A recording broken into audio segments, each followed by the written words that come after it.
আসসালামু আলাইকুম, বিথিনাস ব্লগিং চ্যানেলে আপনাদের স্বাগতম। আজকে আমি দেখাবো আপনাদেরকে বিয়েবাড়ির শাহি চিকেন রোস্ট কীভাবে বানাই অথেন্টিকভাবে। আমি এখানে দুইটা চিকেনের লেগ পিস এইভাবে কেটে নিয়েছি। ছুরি দিয়ে এভাবে কেটে দিবেন। এভাবে কেটে দিলে আপনার মশলাগুলো ভালোভাবে ঢুকবে। আর পেঁয়াজের বেরেস্তা করে রেখেছি, আর হালকা পেঁয়াজের বেরেস্তার তেলগুলোর মধ্যেই চিকেনগুলো ভেজে নিয়েছি। আর এখানে টক দই, কাজু বাদাম পেস্ট, টমেটো সস নিয়ে নিয়েছি। তেল দিয়ে দিচ্ছি ফ্রাই প্যানে।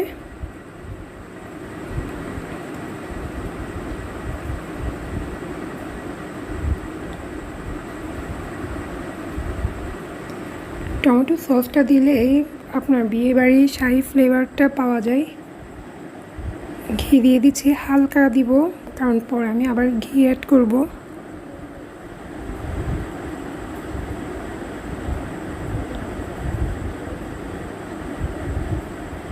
তেজপাতা দিয়ে দিলাম একটা, ছিঁড়ে 2 টুকরা করে দিছি।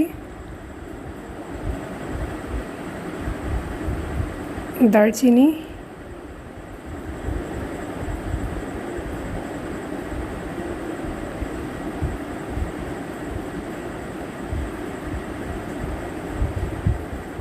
তেল গরম তাই তেলগুলো বেশি ফুটতেছে।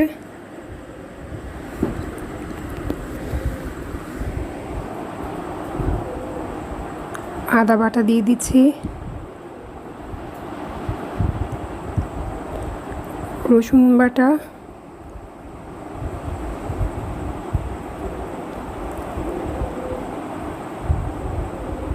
পেঁয়াজের পেস্ট আর টক দই সব কিছুর পেস্ট যেটা ছিল সেটাও দিয়ে দিলাম। এখন মশলাগুলো সবগুলোকে একসাথে অনেকক্ষণ কষাবো,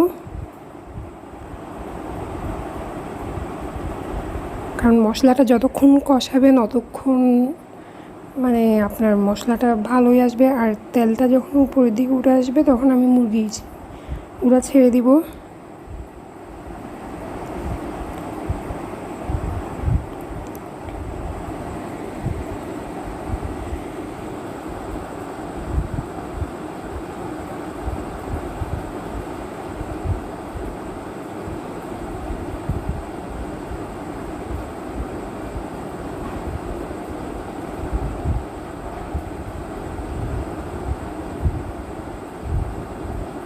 একটু মরিচের গুঁড়া দিয়ে দিলাম। লবণ আমি আগে মুরগি ভাজার সময় লবণ দিয়ে ভেজেছি, তাই পরে নামানোর সময় হালকা দিব।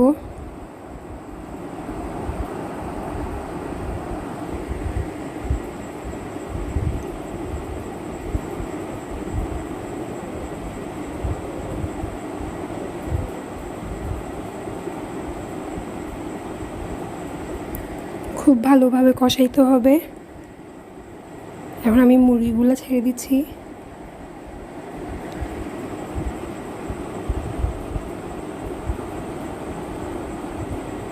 নেড়ে ছেড়ে দিচ্ছি ভালো মতো। মশলাগুলো যেমন মুরগির ভেতরে ঢুকে, এইভাবে কেটে দিলে মুরগির মধ্যে মশলাগুলো ভালো মতো ঢুকে।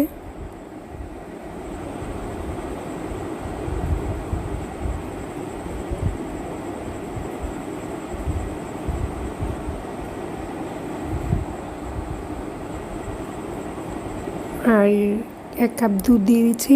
অনেকে দেখি দুধ ইউজ করে না, বাট দুধটা ইউজ করলে একেবারে বিয়েবাড়ির অথেন্টিক ফ্লেভারটা আসে।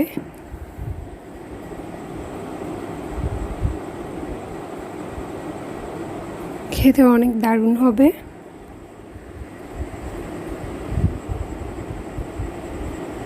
আমার মুরগিটা প্রায় হয়ে আসছে।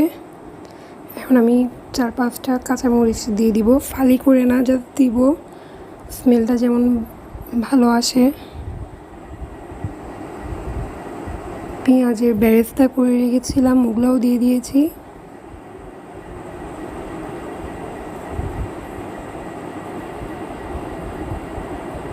সামান্য পরিমাণ লবণ, কারণ আমি লবণ আগে দিয়েছিলাম।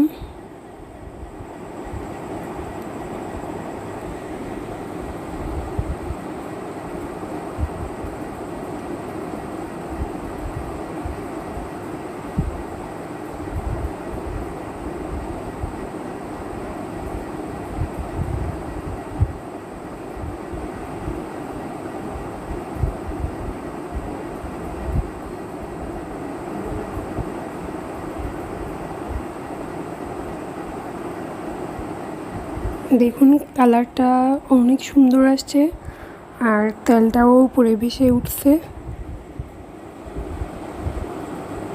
আর এখন আমি একটু গোলাপ জল আর কেওড়া জল দিব। গোলাপ জল আর কেওড়া জল একসাথে দিলে ব্যালেন্সটা ঠিক হয়ে যায়। 1-2 ফোঁটা দিব, বেশি না।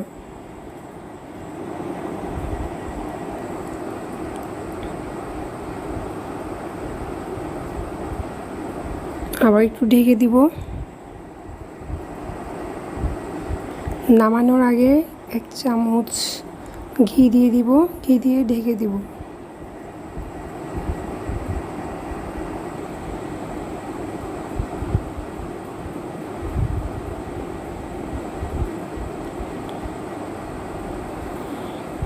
আপনারা সবাই ভালো থাকবেন, বাসায় ট্রাই করবেন আর আমার চ্যানেলটাকে সাবস্ক্রাইব করবেন। আসসালামু আলাইকুম।